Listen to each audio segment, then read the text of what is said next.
They thought you'd always be there, didn't they?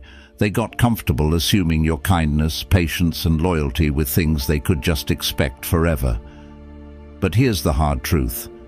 People only truly see what they've lost after it's gone. We're often surrounded by those who take our time, our energy, even our love for granted, and we quietly endure, hoping they'll finally understand what they have in us. But what if the real path to your worth is not in their hands, but in the power of stepping away?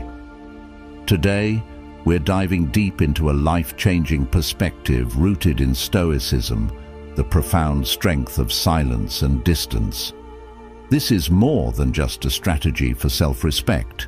This is about taking back control of your own peace and letting others feel the weight of what they once took for granted.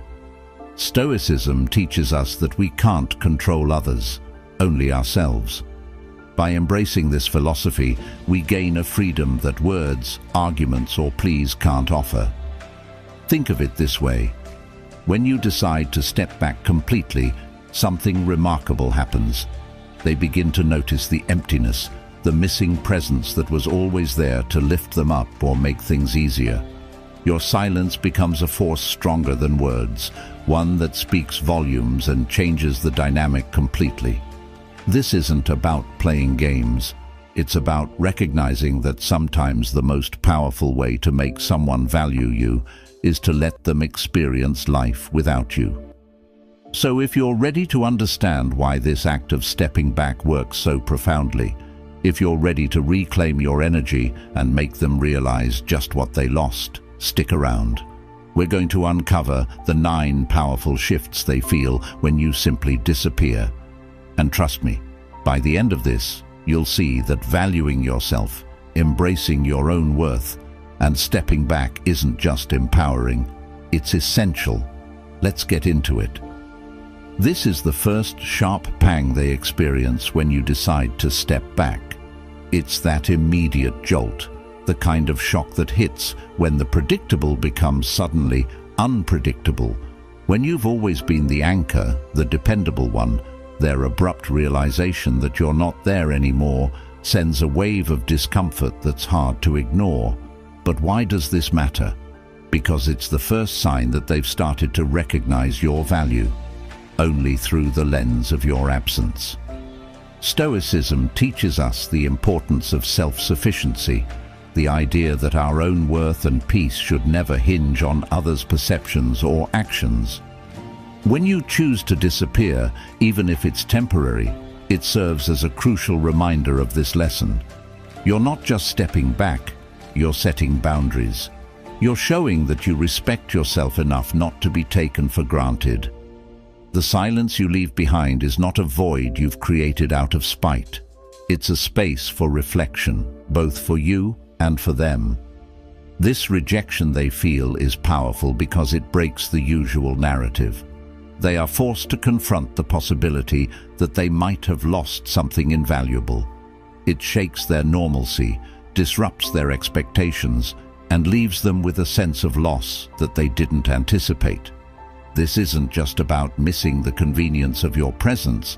It's about realizing that the person who always supported them, listened to them, and stood by them might no longer be around. And here lies the power of Stoic philosophy. By managing your responses and choosing where to invest your emotions and energy, you take back control of your life. In Stoicism, there's a concept called the dichotomy of control, which teaches us to differentiate between what we can control and what we cannot. You cannot control how others value you, but you can control how much of yourself you're willing to give. This phase of rejection is crucial. It's where they learn that your presence is not a given, but a privilege. When they feel this sting of rejection, it's a profound moment for self-realization, not just for them, but for you too. It reaffirms that stepping back isn't about causing pain. It's about reclaiming your dignity. It's about teaching, through absence, what you perhaps couldn't through presence, that you are an individual of worth. And just like the Stoics uphold your inner equanimity and your choice to walk away are far stronger than standing by, waiting to be appreciated. This isn't just about not seeing you around. It's about the sudden absence of your energy, your laughter, the reassuring presence that once filled their days with light and warmth. This emptiness is palpable, like walking into a room where a bright light has been switched off, leaving behind only shadows of what was. It's in this silence that they start to truly understand the depth of what you contributed to their life, often taken for granted until it's no longer there. Stoicism introduces us to the concept of appreciating what we have while we have it, not in its absence. This is derived from the practice of negative visualization, a technique where you periodically envision losing things you value. This isn't to breed pessimism, but to foster a deeper appreciation for them and to temper the emotional distress if they were indeed lost. When you withdraw yourself from their life, it's as if you've activated this visualization for them, but in a direct, practical form. They are now faced with a stark reality, a glimpse of what life is like without your contributions, which can often feel like a cold wake-up call. This phase of emptiness is critical because it mirrors the void that absence of philosophy or deeper values can leave in one's life. Just as a life devoid of thoughtful reflection feels shallow, so does their life now feel bereft without you. It's a stark reminder that the connections which truly matter are those that nourish us, not just those that comfort us on the surface. In your absence, they confront the emotional and perhaps intellectual emptiness that comes from not having appreciated a good thing until it's gone. The emptiness they experience is a profound teacher. It teaches about value, the value not just of a person, but of the qualities that person brings into our lives. For you, stepping back is not a loss, but a reassertion of self-worth and an exercise in establishing boundaries, very much in line with Stoic principles. You control your presence, your participation, and through this control, you teach them about the essential Stoic virtue of self-sufficiency. You demonstrate that while companionship is valuable, reliance on others for personal value and happiness is not the path to true contentment. As they grapple with this emptiness, they learn one of life's critical lessons, the importance of valuing what and who we have when we have it. This stage of missing you serves not just as a period of longing, but as a crucial period of growth and understanding. It is an opportunity for them to fill the void, not with your return, but with their own personal development, aligning more closely with Stoic ideals of internal fulfillment and the pursuit of virtue over dependency. As the initial shock of rejection and the pangs of emptiness begin to settle, a new emotion starts to take hold, overwhelming curiosity. This isn't just about wondering where you are or what you're doing. It's a deeper, more consuming need to understand why. Why have you decided to step back? What led to this drastic change? Their mind races with questions, each unanswered query amplifying their need to know. This curiosity becomes a relentless force, driving them to reflect on every interaction, every conversation, and every moment that might have precipitated your departure. In Stoicism, curiosity isn't just about seeking answers. It's about understanding the cause and effect of our actions and the natural consequences that follow. The Stoics encourage us to examine our lives and actions critically. This helps in cultivating a profound understanding of our roles in the lives of others, and more importantly, their roles in ours. When you remove yourself from their daily life, you set in motion a process of reflection that is essential for personal growth. It's a practical application of Stoic thought. By stepping back, you force them to confront not just the reality of your absence, but the reasons behind it, which often points back to their actions or inactions. This curiosity also leads them to a greater appreciation of your value. They start to realize the significance of your presence, not just in moments of joy, but in everyday interactions that they might have previously overlooked. Each memory, each shared experience comes under scrutiny, not just as lost moments, but as lessons on what they might have done differently. This introspective journey is what Stoicism aims to provoke. It's about looking inward and finding out how one's own virtues and vices contributed to the current state of affairs. Furthermore, this overwhelming curiosity often pushes them towards a better understanding of Stoic acceptance. They begin to learn that some things, like your decision to step away, are beyond their control, and that wisdom lies in recognizing and accepting this fact rather than fighting it. This acceptance doesn't come easily. It's often a struggle against one's desires and fears, but it's a critical step towards achieving the Stoic ideal of tranquility. Once curiosity has opened the door, deep self-reflection walks through it. This isn't a shallow pondering. It's a profound, sometimes uncomfortable dive into their own behaviors, decisions, and the part they played in your decision to step back. They begin to question not just specific incidents, but their overall approach to the relationship. Did they take your presence for granted? Did they ignore signs that you were unhappy or feeling undervalued? This phase of self-reflection is critical because it moves beyond the surface level of missing what is gone to understanding why it left in the first place. Stoicism teaches us that wisdom comes from within and that true insight is a result of rigorous self-examination. This practice, known as the examination of one's conscience in Stoic philosophy, encourages individuals to reflect at the end of each day, not just on what happened, but on how they responded to these events and how they could improve. When you step away, it forces them into a state of forced introspection, a real-time examination of conscience over a longer and more impactful scale than daily reflections. It's about looking in the mirror and seeing not just the face, but the mind and spirit behind it. This deep self-reflection serves as a catalyst for personal growth. It's uncomfortable, yes, but necessary.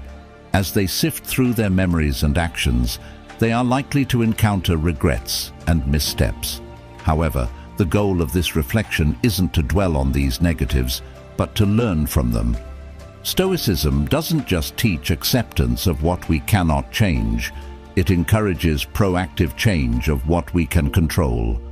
They start to see how their actions or inactions may have contributed to your withdrawal, and in doing so, they begin to see the potential for change, for better ways of engaging with those they care about in the future. Moreover, this self-reflection often leads to a renewed appreciation for your qualities and the dynamics you brought to the relationship. They realize that your presence was not just about companionship, but about the balance and enrichment you provided in their life. This realization often brings them to another Stoic concept, the idea that external circumstances do not define our happiness, but our reactions to them do.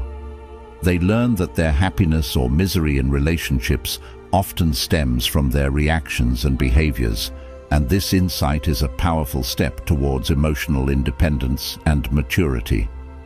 After deep self-reflection stirs a new understanding within them, a powerful and almost irresistible urge emerges, the urge to pursue you. This isn't just a simple desire to have you back in their life. It's a driven, intense need to reconnect and correct the mistakes they've now recognized. It's as if the clarity gained from their introspection has lit a fire, a compelling call to action to reclaim what was lost, but with a newfound respect and appreciation for your worth. In Stoic terms, this urge can be likened to the concept of amor fati, or the love of one's fate.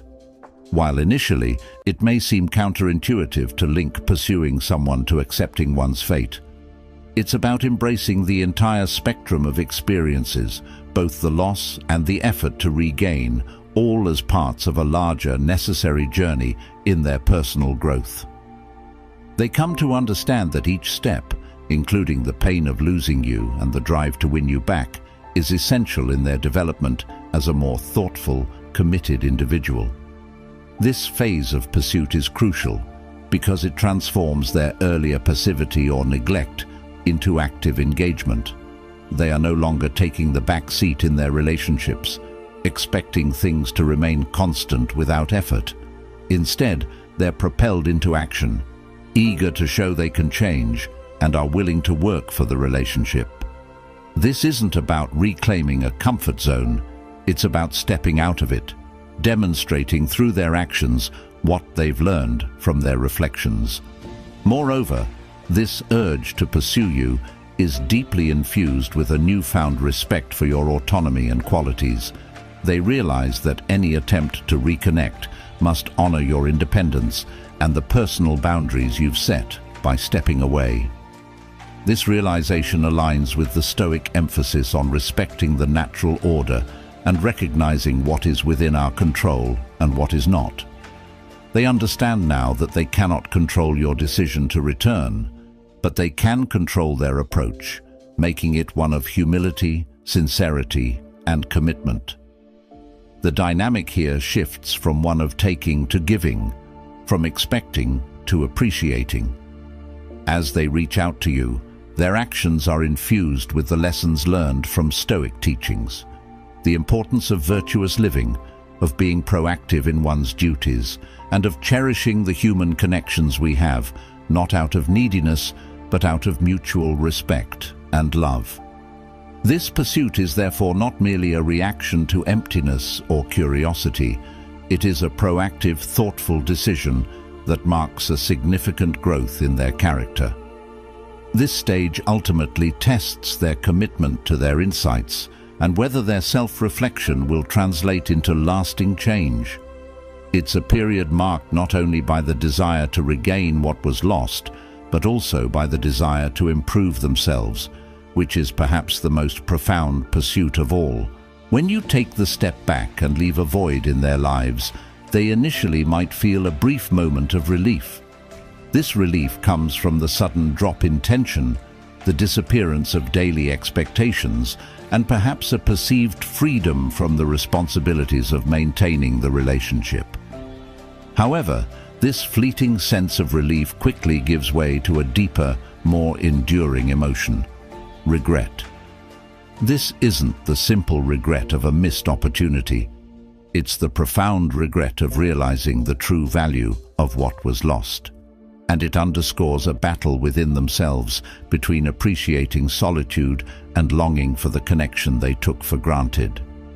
In Stoic philosophy, this battle between relief and regret mirrors the struggle between understanding what we can control and lamenting over what we cannot.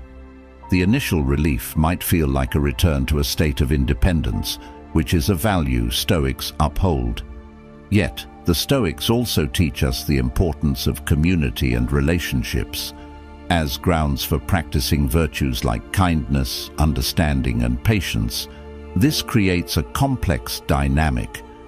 Here they must reconcile their initial feelings of freedom with the realization that they may have undervalued the relationship and your presence in their lives. As they navigate this in a conflict, they are confronted with the Stoic concept of premeditatio malorum, the premeditation of evils, which encourages anticipation of potential losses to diminish the impact of those losses when they occur. Unfortunately, without this preparation, the shock and weight of regret are more intense, pushing them to reflect on what could have been done differently. This regret is a harsh teacher, but an effective one, providing clear lessons on the importance of mindfulness and appreciation in relationships. Moreover, this tug-of-war between relief and regret forces them to evaluate their priorities and values. They must decide what is more important: the freedom they thought they desired, or the companionship they now realize they've lost. This decision-making process is a significant moment of growth, emphasizing the Stoic principle that true freedom comes from within freedom from passions, undue desires and dependencies, not from the absence of people who care for us. As they delve deeper into these feelings, they learn to embrace the Stoic virtue of apatheia, or freedom from disturbance by negative emotions. They start to understand that the regret they feel can be channeled into positive actions, like reaching out to mend things or changing their approach to relationships in the future. This is not about undoing the past, but about learning from it and moving forward with greater wisdom and emotional resilience. At this stage, the battle between relief and regret thus becomes a pivotal point in their personal development. It's where they learn the hard truth about the delicate balance between independence and interdependence in human relationships, and the importance of valuing and nurturing connections while they exist, not just in retrospect. Once the initial waves of regret begin to settle, a new strategy often emerges, a desire to play the game. This is not a straightforward pursuit, but a nuanced dance of push and pull, where they may attempt to regain some semblance of control or test the waters to see if they can entice you back without fully exposing their vulnerabilities. They might act indifferent or even appear uninterested, hoping to elicit a reaction from you to see if you still care. This tactical maneuvering is a natural response for many who find themselves in this tumultuous emotional landscape, caught between regret and a fear of outright rejection.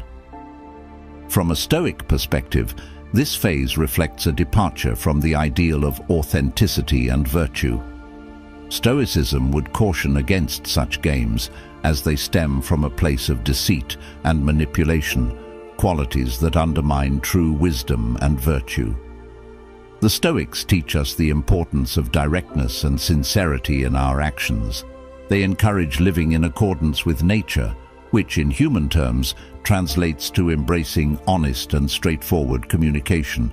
When they choose to play these games, they are essentially straying from these Stoic ideals, letting fear and pride dictate their actions instead of reason and virtue. This desire to play the game is essentially a test of their Stoic resilience. Are they able to confront the situation with honesty and integrity, or do they revert to manipulation to protect their ego?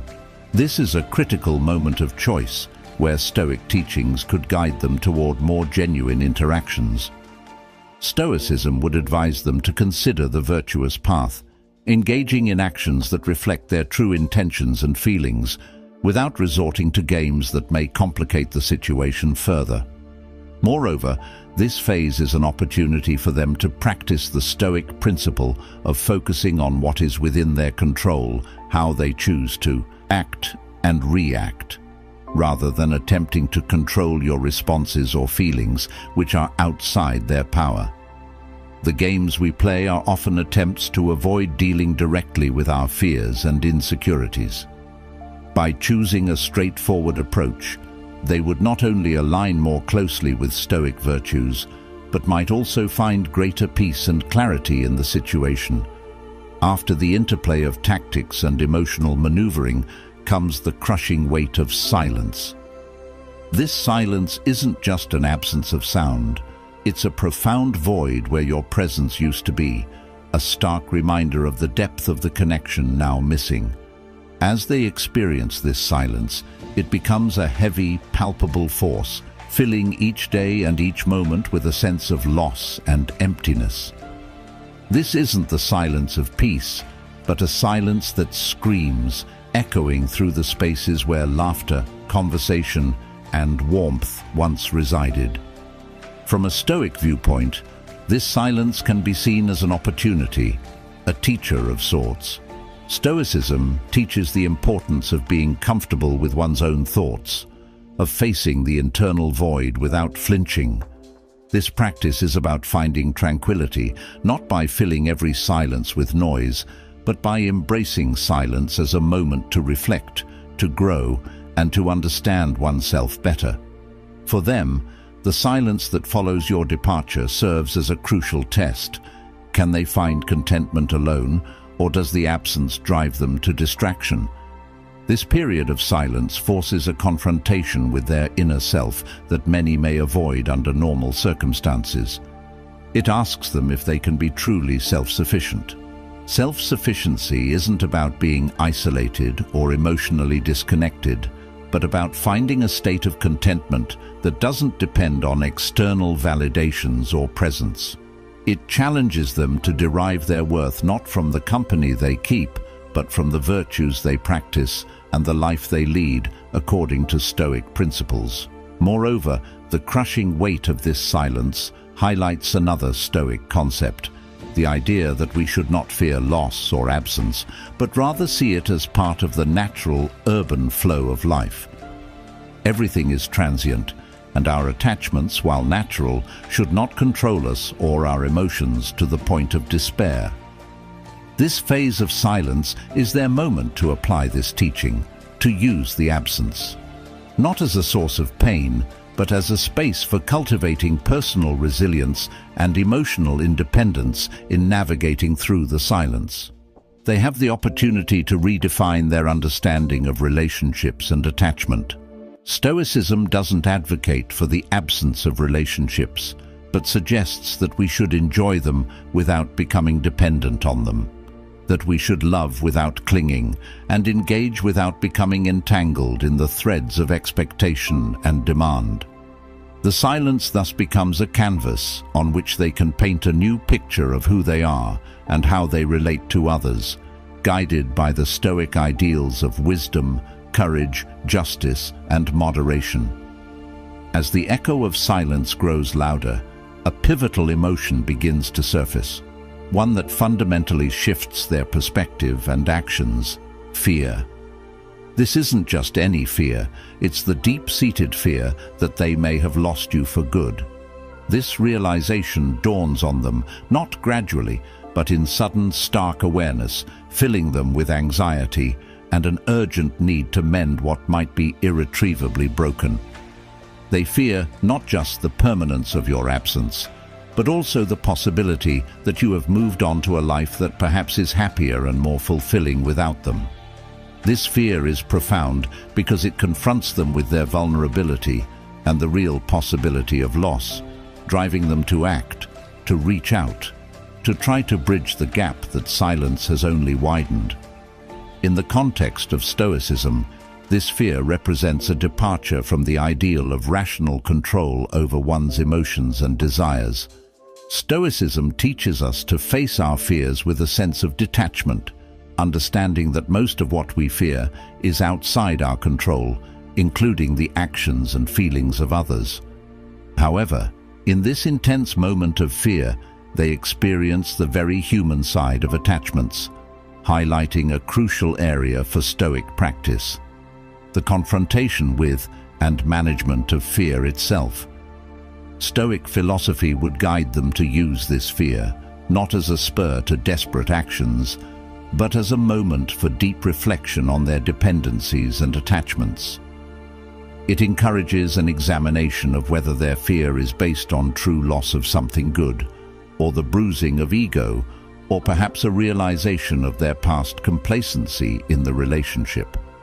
By dissecting this fear, they can begin to apply the Stoic principle of focusing only on those aspects of the situation within their control, such as their own actions and attitudes, rather than the outcome of their attempts to reconnect with you. Moreover, this fear that brings them back can be transformed into a positive force, a catalyst for genuine change. It can push them to reevaluate how they view relationships and what they value in them. They are prompted to consider the Stoic virtues of courage, honesty, and commitment, virtues that may have been lacking or untested in their interactions with you previously. They might reach out, driven by fear, but through a Stoic lens, this reaching out can become an exercise, an opportunity to practice honesty in expressing their feelings and vulnerabilities, and a test of their commitment to change and improvement. As they act on their fear of losing you forever, they also confront another Stoic test: accepting whatever outcome arises.